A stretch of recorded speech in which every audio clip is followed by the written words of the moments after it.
¿Cuál de las siguientes medidas corresponde a una medida de prevención primaria en salud? Vacunación, eliminación y control de riesgos ambientales, educación sanitaria o todas son correctas. Todas son correctas. Individual. Necesitaba la pregunta, está buena, pero ahorita. Así deberían preguntar el examen. Bueno, se contestaron todos. Correctas, como dijeron ahí, todas son correctas. Recuerden que la prevención primaria en medicina interna es todo acto en el cual se pretende evitar que algo suceda.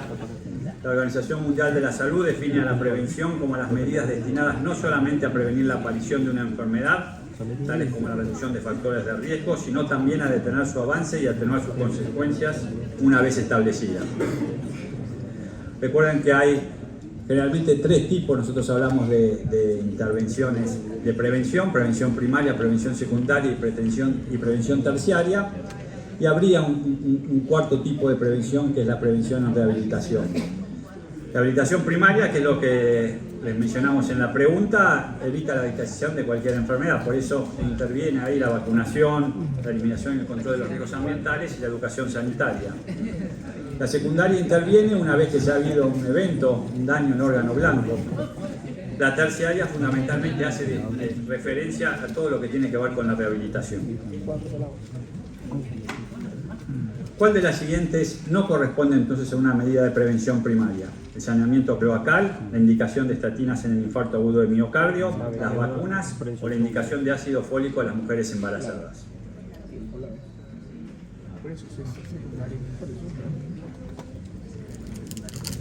No hay medida de prevención primaria.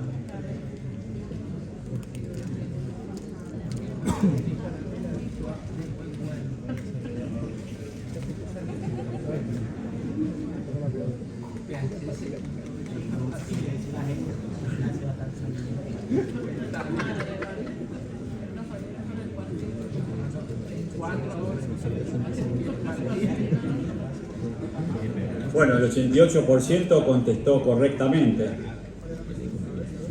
Recuerde que el infarto agudo de miocardio es un daño que ya hubo, un evento, un órgano blanco, y por lo tanto las estatinas intervienen, pero ya como un efecto preventivo para evitar mayor riesgo en el paciente a nivel de lo que tiene que ver con la morbilidad y la mortalidad cardiovascular.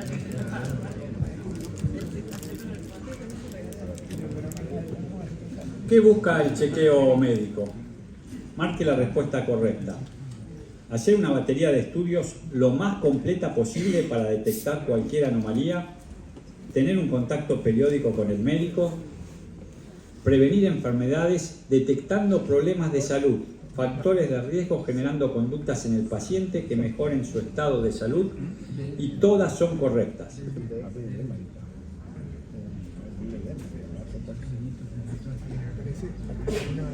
¿Qué es lo que busca el chequeo médico? ¿Qué es lo que vienen los pacientes cuando vienen al consultorio a hacerse un chequeo médico?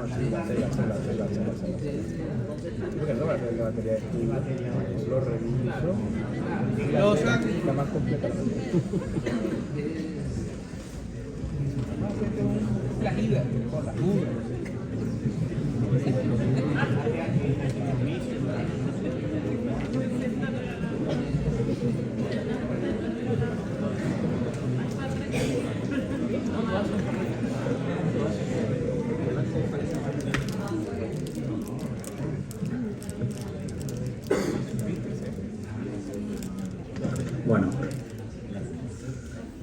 la gran mayoría contestó correctamente, el 59%. Uno cuando viene a hacerse un chequeo médico, el médico no debe pedirle la mayor cantidad de estudios, no hay que hacer una discriminación y pedirle una batería de estudios porque no corresponde, ¿no? Lo mismo, no sirve el chequeo con el concepto de tener un contacto periódico con el médico. Esa no es el fin del chequeo médico.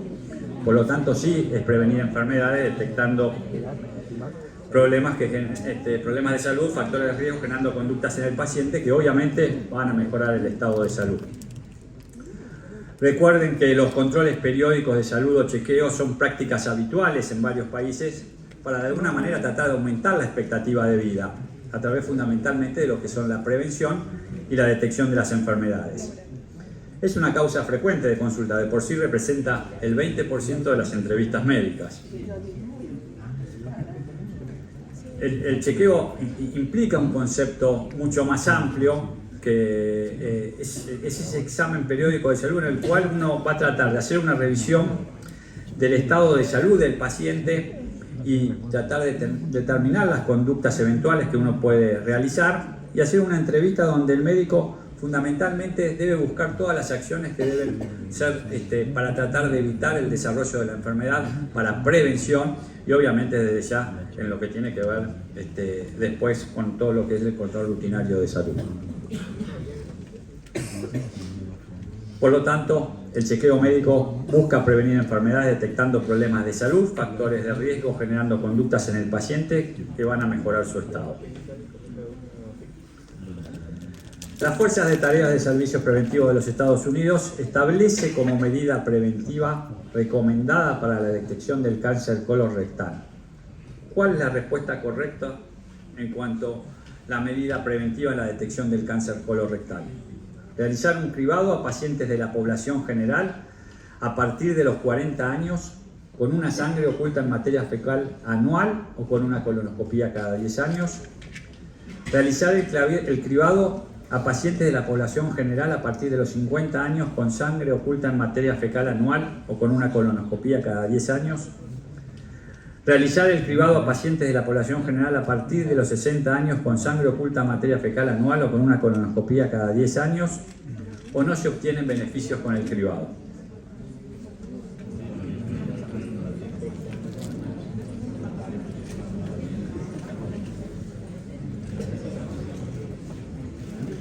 A los que están en el segundo y en el tercer año, recuerden que el año pasado vimos patología oncológica y el doctor Bruno hizo mucho hincapié en todo lo que tenía que ver con el screening del cáncer colorectal.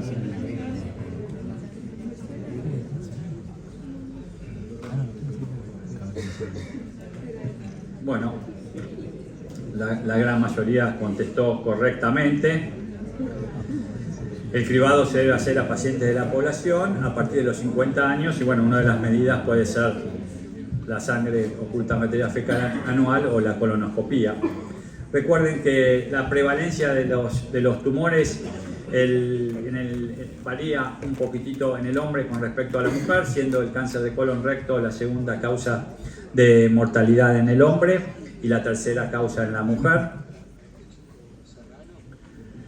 que forma parte de una prevención primaria y por eso debemos hacer pesquisa en la población general y siempre hay que tener en cuenta que hay grupos o factores de riesgo donde cambia ahí la pesquisa. En esos pacientes debemos tener intervenciones precozmente, generalmente antes de los 40 años, si tienen alguna enfermedad de tipo genética, por ahí ya desde los primeros años hay que hacer la detección o la búsqueda de la detección de patología oncológica.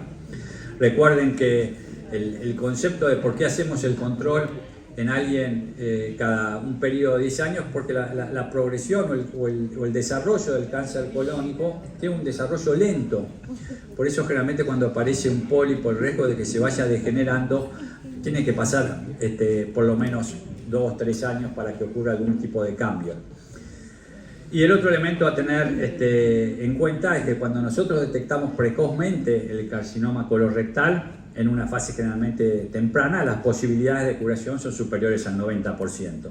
Así que eso hace muy importante que nosotros tengamos en la conducta cuando vienen a nosotros al consultorio, pacientes de 50 años, en tratar de hacer la pesquisa del cáncer colorectal a través de los métodos que pueden ser, como dijimos, la sangre oculta, la colonoscopía virtual o la colonoscopía, que es uno de los mejores estudios a realizar.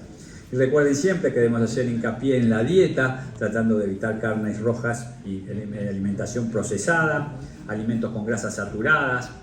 Siempre tratar de que no tengan un consumo escaso en frutas y verduras y que generalmente tengan también bajo aporte en calcio y antioxidantes. Recuerden como factores de riesgo la obesidad, el tabaco, el alcohol y el sedentarismo. Bueno, es así que la Star Fox recomienda realizar el cribado a partir de los 50 años y en personas de 76 a 85 años hay que una recomendación un poquitito más bajo, no de tipo 1A, sino una recomendación de tipo C, que puede ser en ese caso una evaluación individual del paciente si deberíamos investigar o no el escribado del cáncer colorectal. ¿Cuál de las siguientes afirmaciones es correcta? Las enfermedades cardiovasculares cobran menos vidas que todos los tipos de cáncer y enfermedad crónica de vías respiratorias inferiores combinadas. Está demostrado que el cese del consumo del tabaco, la reducción de la sal de la dieta, el consumo de frutas y hortalizas, la actividad física regular y la evitación del consumo nocivo de alcohol no reducen el riesgo de enfermedad cardiovascular. El 80% de los eventos cardiovasculares mortales y no mortales se producen en países de bajos a medianos ingresos. Y en la Argentina muere una persona cada 7 horas por enfermedades del corazón. Marquen la afirmación correcta. Una sola.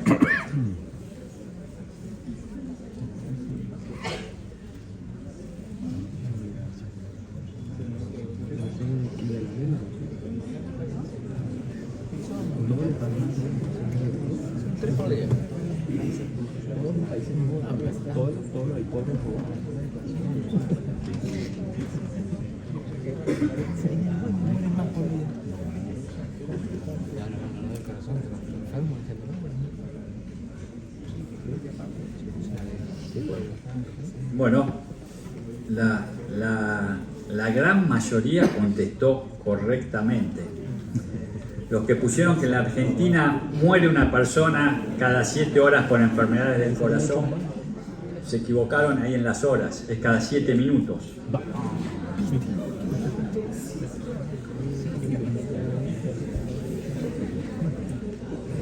Recuerden que las enfermedades cardiovasculares sí cobran mucho más vidas que todos los otros tipos de cáncer, enfermedad crónica de las vías respiratorias. Recuerden que en el mundo 18 millones de personas mueren por año por enfermedades cardiovasculares. Está demostrado desde ya que el cese del consumo del tabaco, la reducción de la sal de la dieta, el consumo de frutas y hortalizas, la actividad física regular y la evitación del consumo nocivo de alcohol reducen el riesgo de enfermedad cardiovascular. Fíjense lo que les decía, que en la Argentina muere una persona cada 7 minutos por enfermedades del corazón, luego siguen todas las otras causas. Y lo que les decía, que en el mundo 18 millones de personas mueren por año por enfermedad cardiovascular, y desde la década de 1970 la mortalidad por enfermedades cardiovasculares disminuyó notablemente en países de altos ingresos. Eso realmente es una diferencia grande entre los países en desarrollo y los países en subdesarrollo, fundamentalmente debido a la reducción en los factores de riesgo, el mejor tratamiento que se hace en este tipo de enfermedades. En cambio, en los países de bajos y medianos ingresos, las enfermedades cardiovasculares han venido en aumento y se estima que fundamentalmente el 80% de la carga global de estas enfermedades se origina en estos países.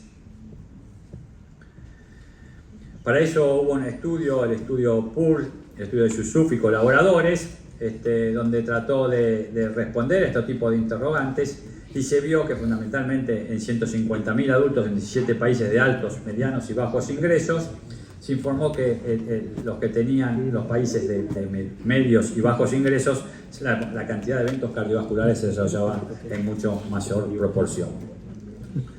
Recordar que el 85% de la población mundial vive en estos países, nosotros somos uno de ellos y por lo tanto en nuestro país hay mayor riesgo de padecer y morir de una enfermedad cardiovascular.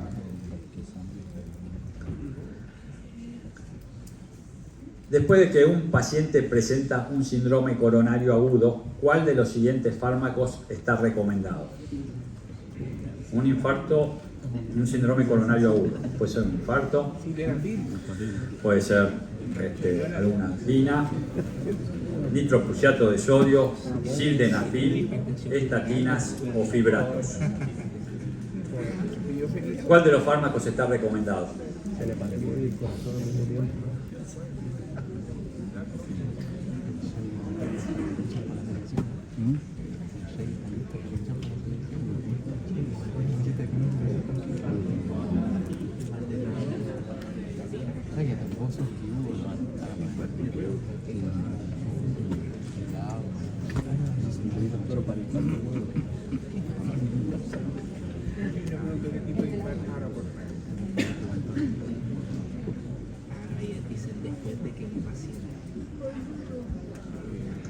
Bueno, muy bien, esta fue la que mejor contestaron de todas.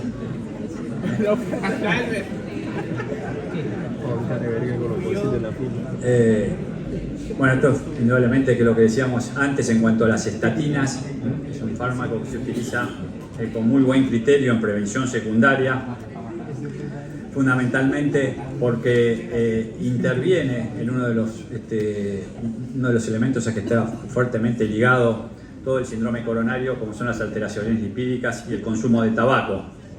Son los factores a través de los cuales es el mayor riesgo atribuible sobre todos los otros factores de riesgo que estuvieron muy bien descritos en el estudio Interhealth. El enorme beneficio de las estatinas está no solo porque inhiben directamente la síntesis del colesterol a través de la reversión a través de las otras acciones que pueden tener, como la reversión de la disfunción endotelial, la reducción del estrés oxidativo,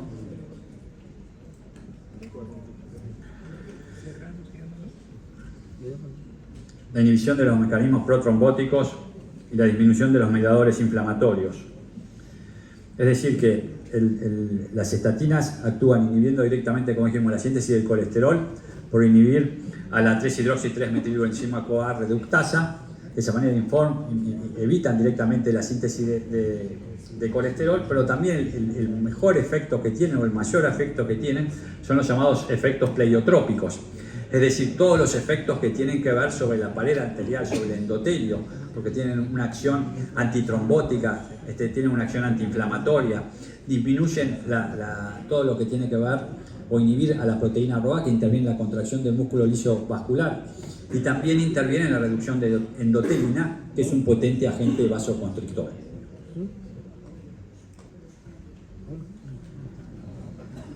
Y entrando un poquitito ahora en la última parte de lo que vamos a ver en el transcurso de todo este mes, que es la patología de los sentidos, vamos a ver un poquitito sobre lo que tiene que ver con la parte oftalmológica. Y entonces debemos ver cuál de las siguientes respuestas es incorrecto en cuanto al fondo de ojo. La exploración del fondo de ojo, también llamada oftalmológica, es una técnica que utilizamos siempre para la visualización de la retina, papila o del disco óptico, para la visualización de los vasos sanguíneos oculares, para la visualización de la mácula y la coroides o para la visualización de las conjuntivas. ¿Cuál es la incorrecta?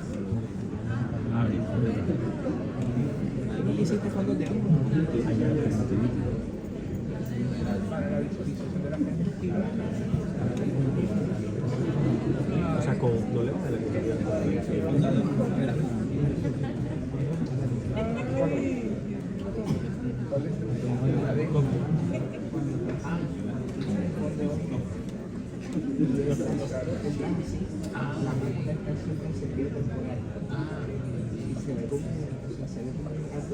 Muy bien, también la contestaron correctamente en su gran mayoría.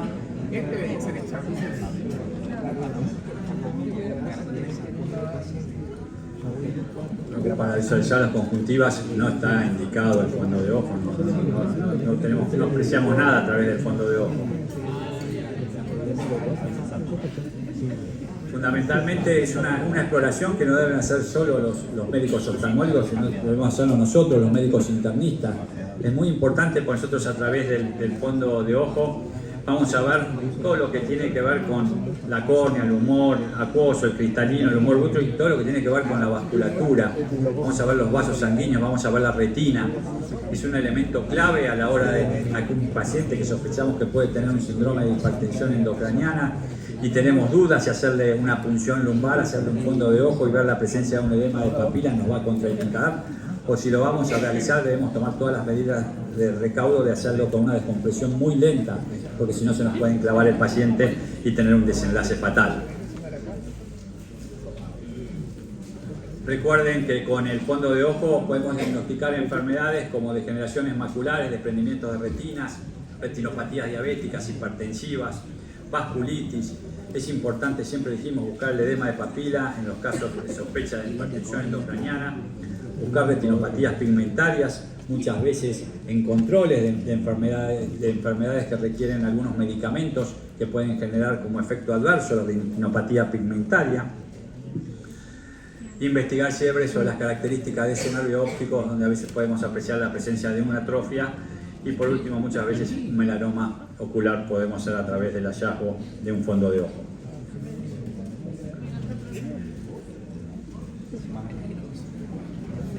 ¿Cuál de las siguientes es correcta? Las siguientes afirmaciones. Las conjuntivitis bacterianas no son contagiosas a diferencia de las virósicas. Las conjuntivitis a repetición favorecen el desarrollo de melanoma ocular. La conjuntivitis aguda es habitualmente un proceso benigno, autolimitado y cuyo tratamiento es fácil. Y la conjuntivitis unilateral excluye el diagnóstico de conjuntivitis vírica. ¿Cuál es la respuesta correcta?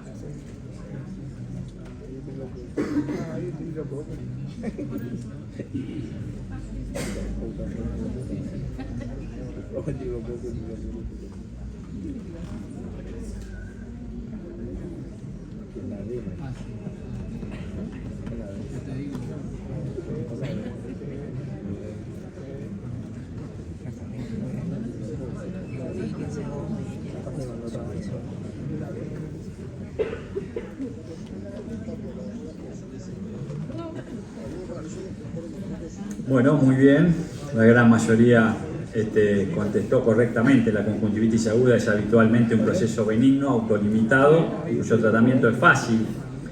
La conjuntivitis unilateral no excluye el diagnóstico de conjuntivitis virósica. A veces pueden, si bien generalmente son bilaterales, a veces el que sea un compromiso de un solo ojo no nos excluye el diagnóstico. Y las conjuntivitis bacterianas son tan contagiosas como las conjuntivitis virósicas y no favorecen las conjuntivitis a repetición el desarrollo de un melanoma ocular.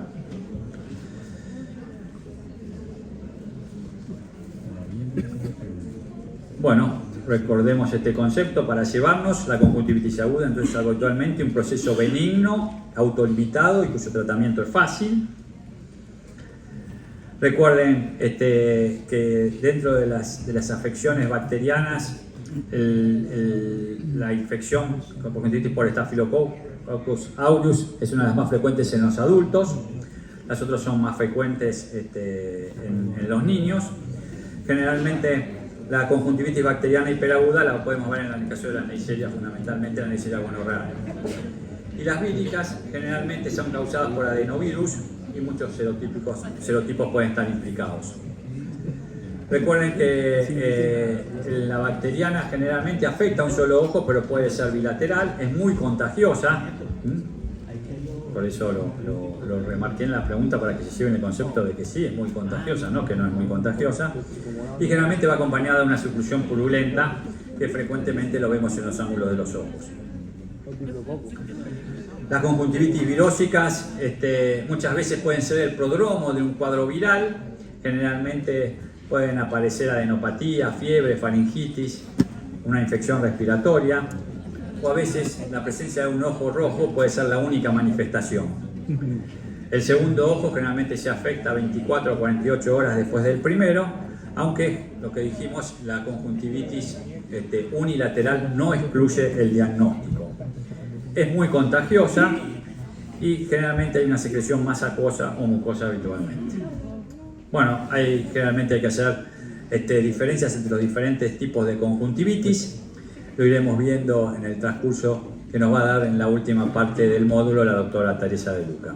Y con esto terminamos en lo que tiene que ver con la presentación del módulo que vamos a realizar en las próximas 4 clases. Recuerden que el próximo martes no tenemos y que el tercer martes vamos a tener la presentación